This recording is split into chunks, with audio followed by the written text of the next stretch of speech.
Infections, मतलब आप history लेते हुए, ये इसलिए हम आपको कुछ चीज़ें बार बार रिपीट होंगी, तो मैं इसलिए क्या करता हूँ कि आपके जहन में चीज़ें बैठ जाएं। अब वापस आ जाएंगे आप।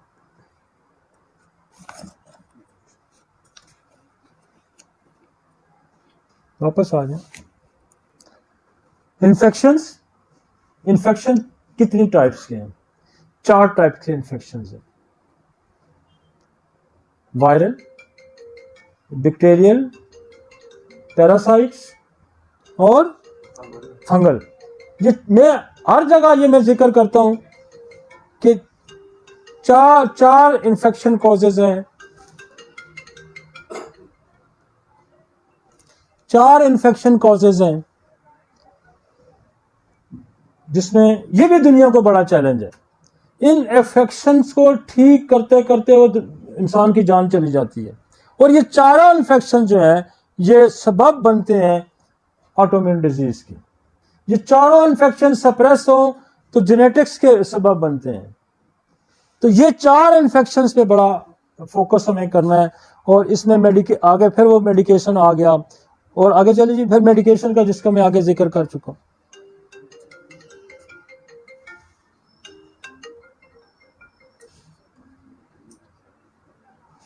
तो रिस्क फैक्टर क्या कहता है कि मोस्ट कॉमनली, ऊपर करें जी, ऊपर करें,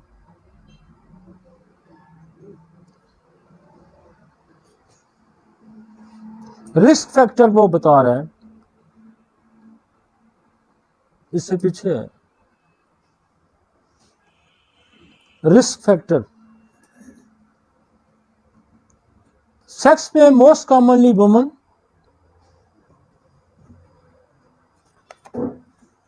सेक्स में मोस्ट कॉमनली वुमन आ गया। Age, it is commonly dispose between the 15 से 45 साल। और रेस अफ्रीकन को ये, क्योंकि ज्यादा कहता है कि अफ्रीकन को ज्यादा ये होता है ये। और जो दूसरे लोग हैं वो 3 टाइम इनमें ज्यादा होता है निस्बत के जो आम गोरे लोग हैं। आगे चले जी।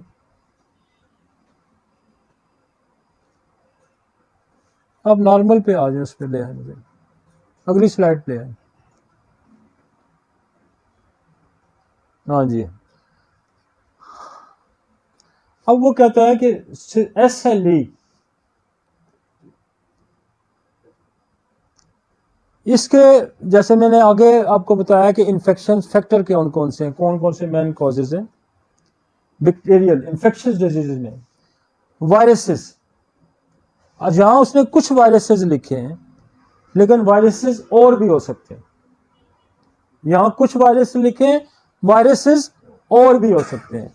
मसलन HERVS वायरस है, EBV वायरस है, PVB वायरस है, साइटोमेगेली वायरस है, और HIV वायरस है, एड्स का जो वायरस है। अब वायरस जो है हेपेटाइटिस C का भी हो सकता है, हेपेटाइटिस B का भी हो सकता है, एनी टाइप ऑफ वायरस भी हो सकता है। लेकिन आपके लिए एक इंडिकेशन है कि ये वायरस, उनकी अपनी स्टडी है कि ये वायरस है, लेकिन वायरस हमने अपनी प्रैक्टिस में देखा है कि बेशुमार वायरस हो सकते हैं। अब बैक्टीरिया जो है वो बहुत कॉमनली, स्पेशली लूपस में, SLE में जो बैक्टीरिया बहुत कॉमन आया है वो एक तो ट्यूबरकुलोसिस है, TB। और मैं आपको कई जमानों से ये कह रहा हूं कि कई जमानों से मैं ये बात कर रहा हूं कि TB जो है वो बहुत सारी बीमारियों की वजह है। TB आपके इम्यून सिस्टम को डिस्ट्रॉय कर देती है। TB और TB का ट्रीटमेंट, जो TB की दवाइयां हैं वो भी बहुत ज्यादा इफेक्टिव हैं। और हमने ट्यूबरकुलोसिस के लिए तो मैंने बहुत काम किया है, बहुत बेतहाशा काम किया, और इस पे हमने बड़े डिटेल लेक्चर्स भी किए। मेरे साथ डॉक्टर शहजाद होता था, वो जो TB अस्पताल शामली का वो हेड था, तो उसके साथ भी मिल भी हमने बड़ा काम किया। TB बहुत सारे इन्फेक्शन का बड़ा काज है। और ये देखें कि यहाँ उन्होंने 2 बैक्टीरिया डाले हुए हैं, एक ट्यूबरकुलोसिस डालिए और एक एच पाइलोरी डालिए। एच पाइलोरी जो है बेसिकली स्टमक का बैक्टीरिया है, जैसे मैंने अभी भी आपको एक केस का जिक्र किया। और एच पाइलोरी का भी जो जो क्या नाम है इसका जो नसोड्स है, इसको भी पाकिस्तान में, या वैसे तो ये बन गया था लेकिन इसको हमने इंट्रोड्यूस करवाया आज से 5-6 साल पहले, और इससे बेशुमार लोगों ने बहुत अच्छे, ये स्टमक का कैंसर भी पैदा करता है और ये ऑटोइम्यून डिजीज भी पैदा कर सकता है। जिस बंदे को एच पाइलोरी पॉजिटिव है उसका आप अगर उसका नसोड उसको यूज करते हैं तो वो न सिर्फ उसका एच पाइलोरी ठीक होगा बल्कि उसके अंदर कोई ऑटोइम्यून डिजीज है तो उसको भी ठीक करेगा।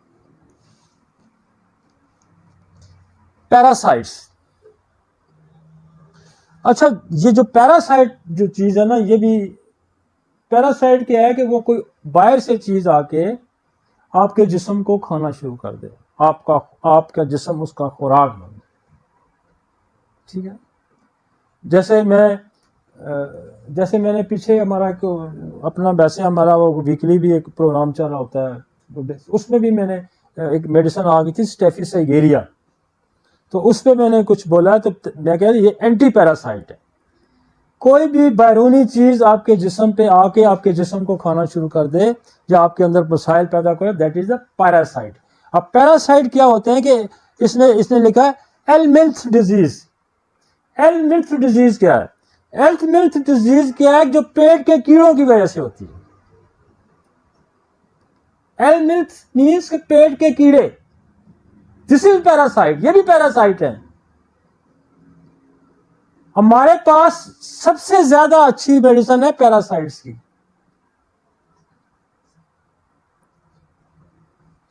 तो जैसे एक्थायोसिस एंटी पैरासाइट है, मलेरिया एंटी पैरासाइट है, आपकी ट्यूबरकुलोनियम एंटी पैरासाइट है, आपकी सिक्रीनम एंटी पैरासाइट है, आपकी सल्फर एंटी पैरासाइट है, आपकी स्पाइजेलिया एंटी पैरासाइट है, आपकी साइना एंटी पैरासाइट है, आपकी ट्यूक्रम मैरावेरम एंटी, आपकी चेलोन एंटी पैरासाइट है। तो आपके पास कल्केरिया कार्ड एंटी पैरासाइट है। तो आपके पास, आपने कभी ये सोचा होगा कि पेट के कीड़े भी लूपस पैदा कर सकते हैं? This is the international study. हमने बेशुमार फिट्स के केसेस जो है वो साइना से ठीक किए, हमने बेशुमार बेड वेटिंग के केस साइना से किए, हमने बेशुमार जो एनीमिया के केस साइना से ठीक किए, हमने बच्चों को चिड़चिड़े बच्चे, ऑटोइम्यून बच्चे, सॉरी जो बच्चे होते हैं हाइपर एक्टिव बच्चे, हमने साइना से ठीक किए। हमने जो क्या ऑटिस्टिक बच्चे साइना से ठीक किए। भाई आपकी ग्रिप होनी चाहिए ना। अब इसका पेशेंट जब आपके पास आता है, बच्चा भी आता है, तो क्या होगा, उसकी स्किन बड़ी लीन होगी, बिल्कुल कमजोर सी स्किन होगी, पीला सा होगा, आंखों के नीचे सर्कल नजर आएगा। माँ से आप पूछेंगे तो क्या दांत टीथ ग्राइंड करता है? कहती है हाँ जी करता है। नोज फिंगरिंग करता है? जी करता है। रात को सोते हुए या वैसे आपने इचिंग, एनल इचिंग उसको होती है? जी होती है। या बहुत ज्यादा खाता है या बहुत ज्यादा। तो 3 चीजों से साइना तो बेताशा बच्चों में मिलती है। आप साइना दें, उसकी एचपी भी ठीक हो जाएगा, उसकी सारा, अगर उसको ऑटोइम्यून है तो वो भी ठीक हो जाएगी।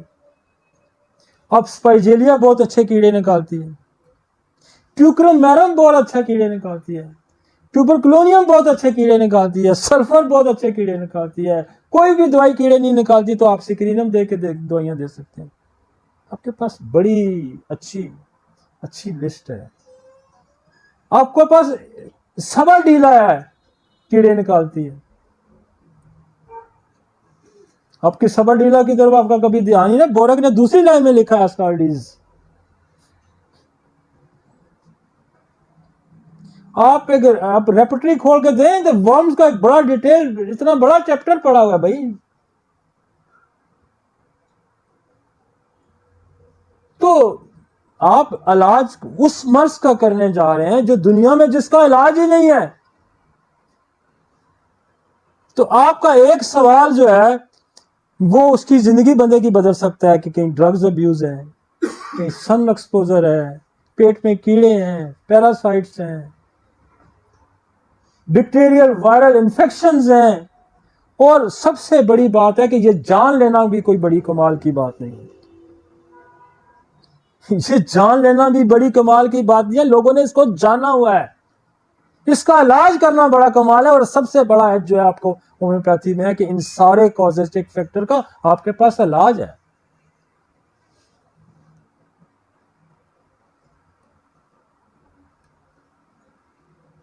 पैरासाइट, एक पैरासाइट देखे ना, पेट के अंदर कितने पैरासाइट्स हैं और कितनी दवाइयां हैं आपके पास।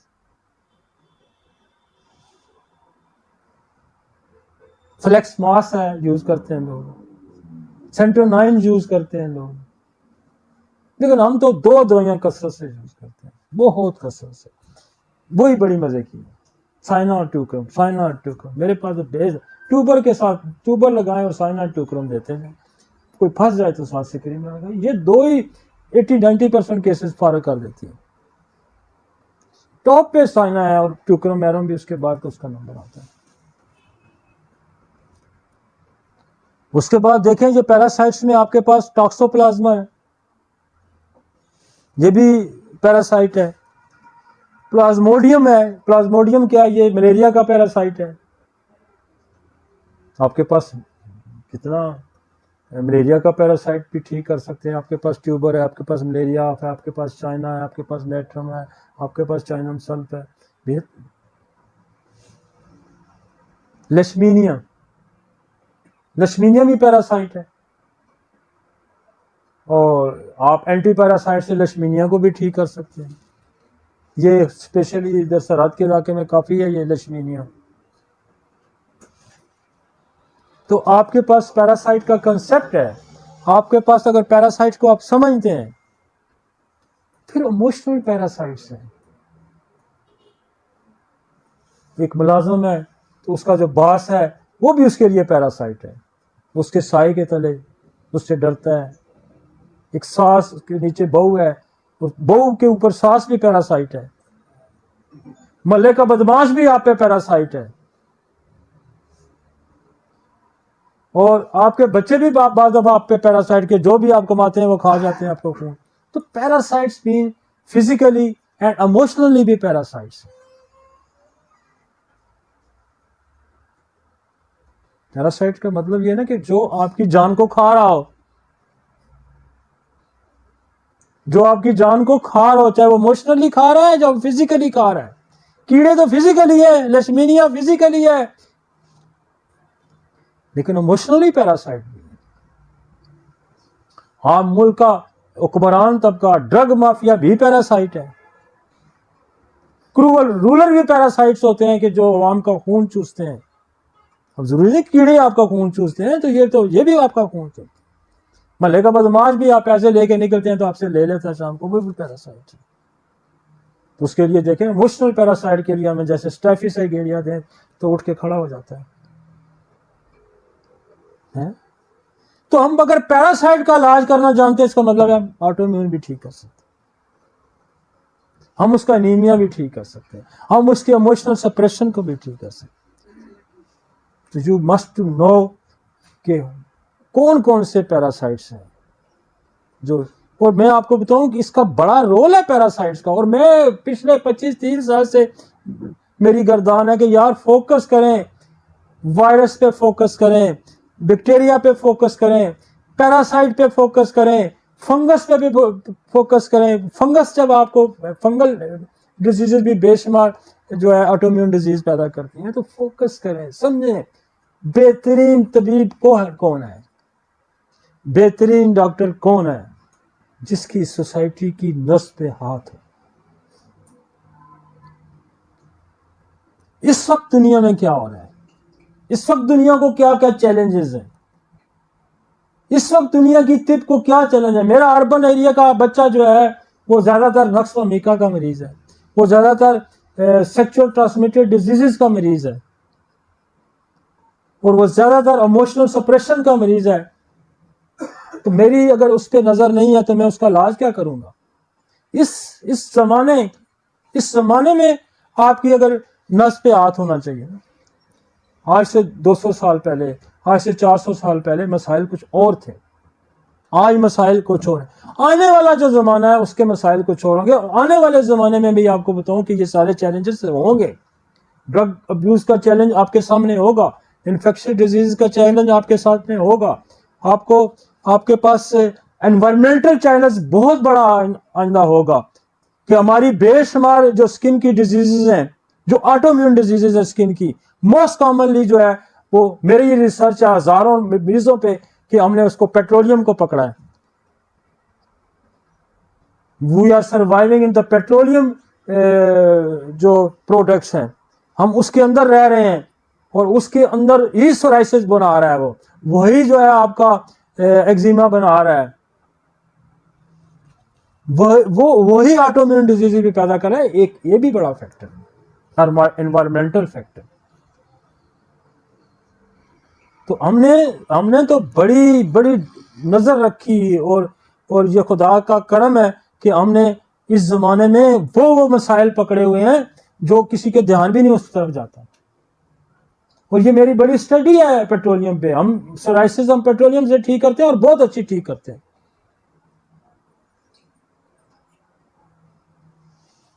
अब इसलिए अब वो दुनिया में इस पे सारी जो मॉडर्न जो सोसाइटीज हैं वो इस पेट्रोल को खत्म करने के इसीलिए चक्कर में है कि ये बेशुमार मसाइल कम, ये आपकी ओजोन को ये कम कर रहा है, ओजोन की लेयर को उड़ा रहा है।